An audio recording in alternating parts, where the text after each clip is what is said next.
Friends, আশা করি আপনারা ভালো আছেন। আমি আর হাপ্পু ভালো আছি। আজকে হচ্ছে 30 এপ্রিল 2026। আজকে ছুটি বলতে পারেন। ছুটির কালকে রাত্রিতে কলকাতায় প্রচণ্ড বৃষ্টি হয়েছে। তা এমনি গতকাল ভোট ছিল, প্রচণ্ড বৃষ্টি হয়েছে। আর আজকের দিনটা হাপ্পু স্কুল ছিল, কিন্তু আমি স্কুলে পাঠাইনি, কারণ বৃষ্টি হয়েছে সারা রাত ধরে। ওদের স্কুলের সামনে একটু জল জমার ব্যাপার আছে, তাই জন্যে পাঠাইনি। তা সেই জন্যে আজকে বাড়িতেই রয়েছে। এখনও ঘুমোচ্ছে। এখন মোটামুটি বাজে হচ্ছে 10:30 বাজে। তা আমার রান্না অলমোস্ট শেষ। একটা রান্না আপনাদের সঙ্গে আজকে শেয়ার করব। এই রান্নাটা আমি বলতে পারি ইন্সপায়ার্ড হয়েছি ঠাকুরবাড়ির রান্না থেকে। ঠাকুরবাড়ি বলতে হচ্ছে রবীন্দ্রনাথ ঠাকুরের বাড়ি। ওনার বাড়ির থেকে আমরা জোড়াসাঁকোর রবীন্দ্রনাথ ঠাকুর বাড়ির থেকেই আমরা বাঙালিরা এই কনসেপ্ট সবসময় বলি ঠাকুরবাড়ির রান্না। ঠাকুরবাড়ির রান্না হচ্ছে রবীন্দ্রনাথ ঠাকুরের বাড়ির রান্নাতেই ঠাকুরবাড়ির রান্না বলে। এখানে আমি একটা জিনিস বলছি, ওনাদের বাড়িতে শুধু ছেলেরাই যে সব জিনিসে ভালো ছিলেন তা নয়। মানে লেখা টেখা সব, মানে গান লেখা, কবিতা পাঠ করা, সবগুলো বাড়ির মহিলারাও সব কিছু জানতেন। ওনাদের বাড়ির মহিলারা মানে খুব হাইলি কোয়ালিফাইড ছিলেন। তারা গান, তারপরে রান্না, এই সব জিনিসে পটুইশী ছিলেন। খুব ট্যালেন্টেড মহিলারা ছিলেন। তারা শুধু গান নিয়ে জানতেন না, এডুকেশনের ইয়েতেও অনেক, মানে এরা অনেক ভালো ভালো গদ্য পদ্য সবই লিখে গেছেন। তা এনাদের রান্না স্টাইলটা আপনারা এমনি ঠাকুরবাড়ির রান্না হিসেবে বইও পাবেন, বা অনলাইনে চেক করলে ঠাকুরবাড়ির রান্না প্রচুর আছে। এরা বিভিন্ন রকমের রান্না করতো। মানে এনাদের রান্নাটা খুব একটা রিচনেস ছিল না, মানে খুব তেল ঝাল মশলা দিয়ে সেরকম করতো না।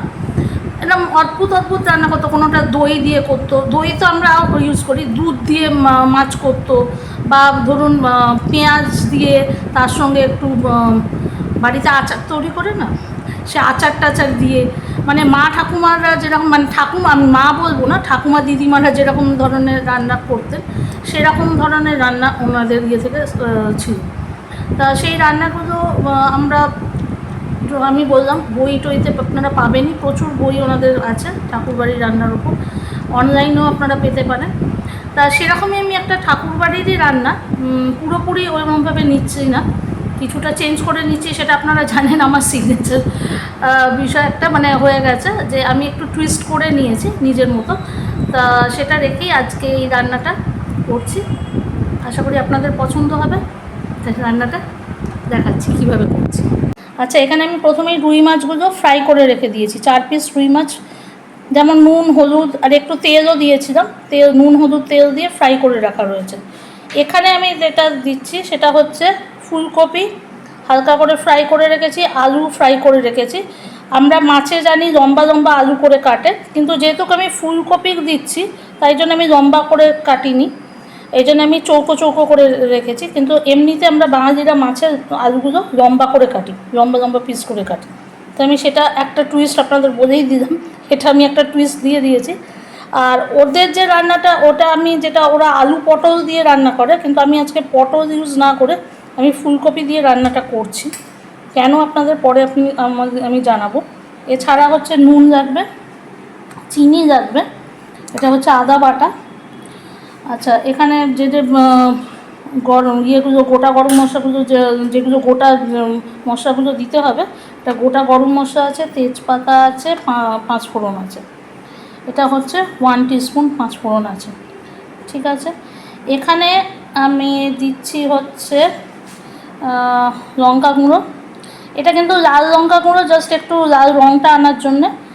আপনারা যদি মনে হয় আপনারা শুকনো লঙ্কা গুঁড়ো দিতে পারেন, তবে আমি শুকনো লঙ্কাটা এখানে অ্যাভয়েড করছি, কারণ আমি এখানে শুধু কাঁচা লঙ্কার ঝাঁঝটাই রাখতে চাইছি, ওর ফ্লেভারটাই রাখতে চাইছি। এটা হলুদ আছে, এটা জিরে, এটা ধনে গুঁড়ো, জিরে গুঁড়ো, ধনে গুঁড়ো। এরপরে আমি যে টুইস্টটা যেটা বললাম, এখানে টুইস্টটা হচ্ছে আমি এখানে চিক পিস বা কাবলি ছোলা আগে থেকেই পেস্ট করে গতকাল আমি ভিজিয়ে রেখেছিলাম, এটা 50 গ্রাম মতো আছে। আমি এটাই দিচ্ছি, এটাই হচ্ছে টুইস্টটা। কারণ আমি এটা যে ঝোলটা করব, একদম পাতলা ঝোল করব না, এটা আমি কাবলি ছোলাটা দেব, কাবলি ছোলা যদি আপনার মনে করেন যে কাবলি ছোলা আপনারা এরমভাবে দেবেন না, তাহলে কিছুটা কাবলি ছোলা আর কিছুটা আলু সেদ্ধ করে দিতে পারেন, সেটাও একটু ঘনত্বটা আসবে। এবং এর মধ্যে আমি যে তরকাটা দেব, এখানে আমি একটা তরকা দিচ্ছি। তরকাটা দেব হচ্ছে, আমি হচ্ছে জিরে নিচ্ছি, ওই 1 টিস্পুন মতো জিরে, আর এখানে হচ্ছে কাঁচা লঙ্কা। এখানে আমি কাঁচা লঙ্কাটা এরকম চিড়ে মানে ছোটো ছোটো পিস করে রেখেছি, এই কারণে আপনারা বাটাও দিতে পারেন। আমি রেখেছি আমার ছেলের জন্য, যাতে ওখানে লঙ্কা পড়লে তুলে নেওয়া যাবে, কিন্তু আপনারা এখানে বাটাটাও দিতে পারেন, খারাপ লাগবে না। আর যদি এমনি লঙ্কা চিড়ে দিতে চান সেরমভাবেও দিতে পারেন। এটা হচ্ছে তরকা, এটা এটার মধ্যে যাবে। আর লাস্টে আমরা গার্নিশিং করব হচ্ছে লেবু দিয়ে। এটাও টুইস্ট, এটা কিন্তু ওনাদের মধ্যে ছিল না। লেবু আর কাসুরি মেথি, বুঝতেই পারছেন। ঠিক আছে, তাহলে আমি তরকাটা আগে বানাই। আর পুরো রান্নাটাই হচ্ছে আমার সর্ষের তেলে হবে। এই দেখছেন আমি গ্যাসটা অন করে দিয়েছি। এই আমার তরকা প্যান। নাহলে যদি তরকা প্যান না থাকে কোনো অসুবিধা নেই, আপনারা এমনি ইয়েতেও করতে পারেন, কী বলে, কড়াইতেও করতে পারেন। আমি তরকা প্যান আছে বলে আমি নিচ্ছি, না হলে আপনারা এরকমভাবে কড়াইতেও করতে পারেন। আমি নিলাম, এর মধ্যে জিরেটা দিয়ে দিচ্ছি।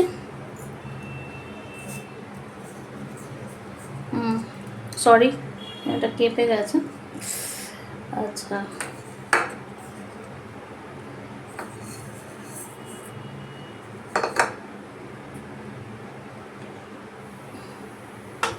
দেখবেন যেন পুড়ে না যায় একদম।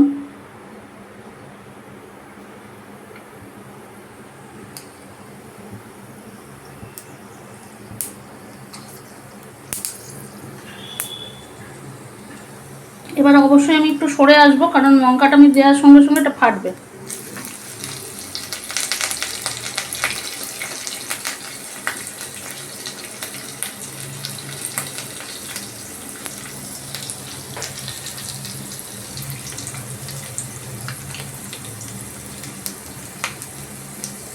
এটা আমি লঙ্কা আপনারা যদি চান পেস্টও দিতে পারেন, পেস্ট দিলেও অবশ্যই একটু সরে আসবেন, কারণ জলটা থাকবে।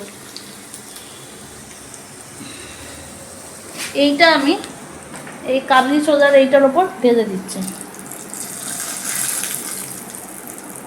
তরকাটা।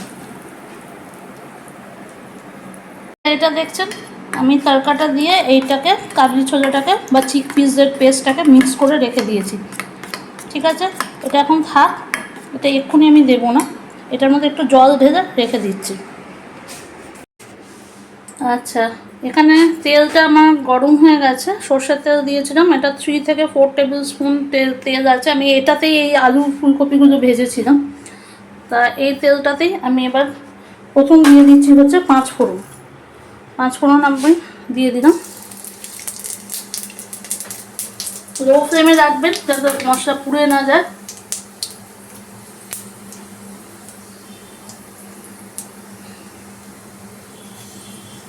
এরপরে আমি দিচ্ছি হচ্ছে তেজপাতা।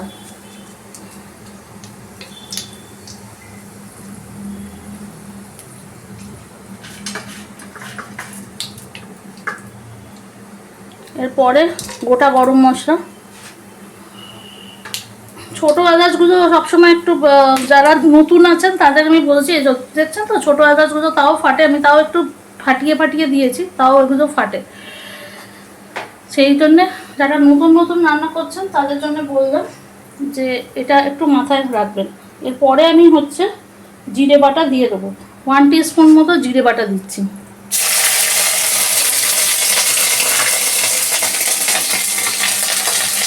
আমি একটু দূর থেকে করছি, নাহলে এই লেন্সের মধ্যে দিয়ে যাচ্ছে, আপনারা দেখতেই পাচ্ছেন হয়তো, এই যে হচ্ছে। এরপরে আমি আলু আর ফুলকপি যেটা ভাজা ছিল সেটা আমি দিয়ে দিচ্ছি। রান্নাটা করতে আপনার বেশিক্ষণ রাখবেন না, যেহেতু আলু ফুলকপি অলরেডি ভাজা আছে, খুব বেশি টাইম নেবে না।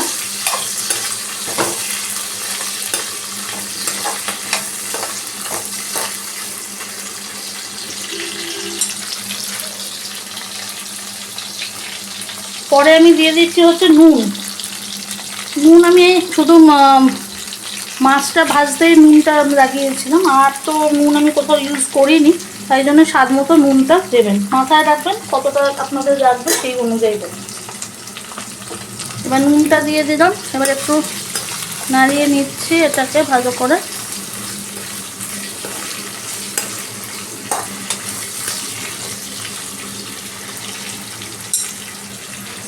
এরপরে আমি দিচ্ছি হচ্ছে হলুদ গুঁড়ো। হলুদ গুঁড়ো মাছ ছাড়া আর আমি কোথাও দিইনি, মানে যেটা ভাজলাম তখন আমি হলুদ গুঁড়ো দিইনি, সেটাও আপনি দেবেন। বেশি হলুদ গুঁড়ো যেন না পড়ে, সেটা আবার কী বলে একটা হলুদের গন্ধ হয়ে যায়। এরপরে হচ্ছে 1 টিস্পুন মতো জিরে গুঁড়ো।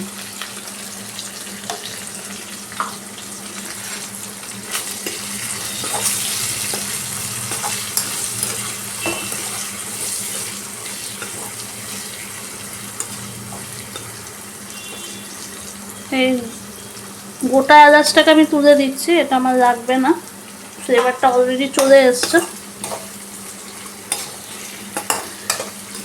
আচ্ছা, এরপরে আমি দেবো হচ্ছে অল্প একটু কাশ্মীরি মির্চ রঙটার জন্য। যদি আপনারা মনে করেন আপনারা লাল লঙ্কার গুঁড়ো দিতে পারেন, তবে আমার মনে হয় এই রান্নাটা যদি আপনারা ভাবেন যে একটু অন্যরকম করবো, সবসময় একই রকম না করে, তাহলে কাঁচা লঙ্কার ফ্লেভারটা রাখার চেষ্টা করবেন, তাহলে ভালো হয়। এটা জাস্ট আমি রঙের জন্য দিলাম, কিন্তু আপনারা যদি ভাবেন যে একটু আজকে একটু অন্যরকম করি, আপনারা তো একটু টুইস্ট করতেই পারেন একদিন রান্নার মধ্যে, একটু অন্যরকম করে করি, তাহলে একটু কাঁচা লঙ্কার ফ্লেভারটা, মানে কাঁচা লঙ্কা দিয়ে করলে তাহলে একটু অন্যরকম ফ্লেভারটা পাবেন। 1 মিনিট হয়ে গেছে আমার রান্নাটা, এখানে দেখছেন আলু ফুলকপিটা কষানো হয়ে গেছে। এবার আমি যে চিকপিস বা কাবলি ছোলার যে পেস্টটা করেছিলাম তাতে তড়কা দিয়ে, সেইটা আমি ঢেলে দিচ্ছি। এটা ওই রান্নার মধ্যে ছিল না, এটা আমি দিচ্ছি একটু গ্রেভিটা যাতে কী বলবো একটু ঠিক হয়। ঠিক করতে গেলে অনেকভাবেই আমরা করতে পারি, কিন্তু আমি এইভাবে দিচ্ছি। এটাই বললাম, এটাই আমার টুইস্ট। আর ওনারা আলু পটল দিয়ে করেন, কিন্তু আমি পটল দিইনি এখানে। ফুলকপিটা কেন দিচ্ছি, কারণ পটল দিলে পটলের জলটা বেরোবে, আর পটলের জলের সঙ্গে এই যে কাবলি ছোলার পেস্টটা একদম একদম মানে যা তা হয়ে যাবে, কি আর বলবো, মানে কিছু থাকবে না। পটল তো জল ছাড়বে, এটার থেকে এরকম একটা নাটি ফ্লেভার দেবে, তাই জন্য হচ্ছে বলে আমি এখানে দিচ্ছি হচ্ছে, ওটা ঠিক মতো যায় না বলে আমি এখানে ফুলকপি দিচ্ছি।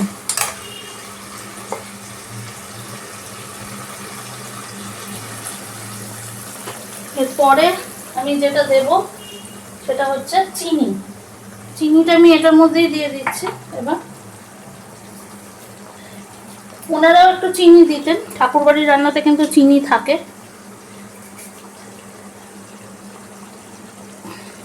ওই 1 টিস্পুন মতো আমি একটু চিনি দিয়ে দিলাম।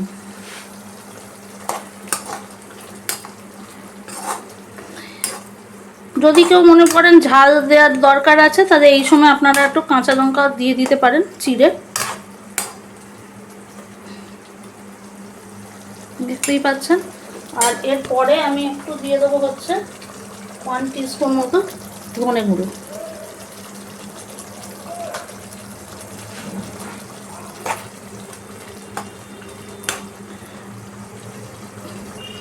এবার আমি 2 মিনিট অপেক্ষা করব, একটু মশলাটা মিশে যাক, তারপরে মাছটা দিয়ে আর 1 মিনিট করলেই হয়ে যাবে।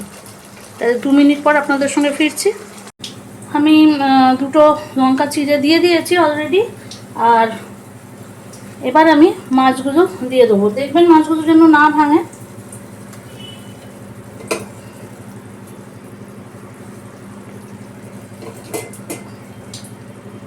এবার আলু ফুলকপিটা অলরেডি সেদ্ধ হয়ে গেছে, আমি বললাম আমি বেশিক্ষণ লাগবে না, কারণ অলরেডি ভাজা ছিল, তাই জন্য বেশিক্ষণ লাগেনি। 2 মিনিট হয়ে গেছে।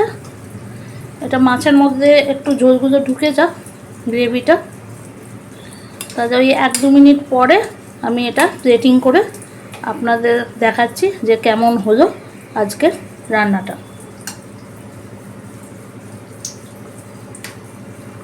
অলরেডি দেখছেন ফুটছে।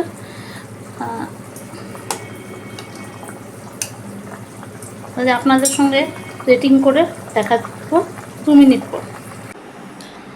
আচ্ছা, আমাদের রুই মাছের রান্নাটা রেডি, কারিটা রেডি। এরপরে আমি এটাকে প্লেটিং করার জন্য এটাকে প্লেট করেই দিয়েছি। এর উপর থেকে আমি একটু লেবু দিয়ে দিচ্ছি, পাতি লেবু।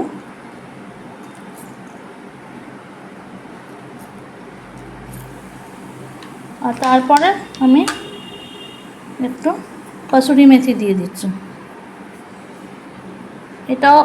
এটা কিন্তু ঠাকুরবাড়ির রান্নায় ছিল না, যাই হোক এটা আমি আমার টুইস্ট বলতে পারেন, আমার রান্নার টুইস্ট দিয়ে আমি এটা দেখালাম।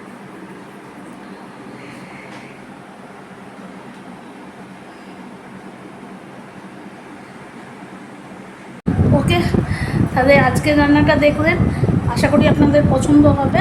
কেমন হয়েছে বাড়িতে রান্না করে অবশ্যই জানাবেন, কমেন্ট বক্সে জানাবেন। যদি মনে করেন কোথায় ভুল হয়েছে না ভুল হয়েছে অবশ্যই সাজেশনস দেবেন, কমেন্ট বক্সেও জানাবেন। ভালো হলো না খারাপ হলো নিশ্চয়ই শেয়ার করবেন আমার সঙ্গে। তা আজকে এতটাই। Love you all, take care and bye, see you in the next blog.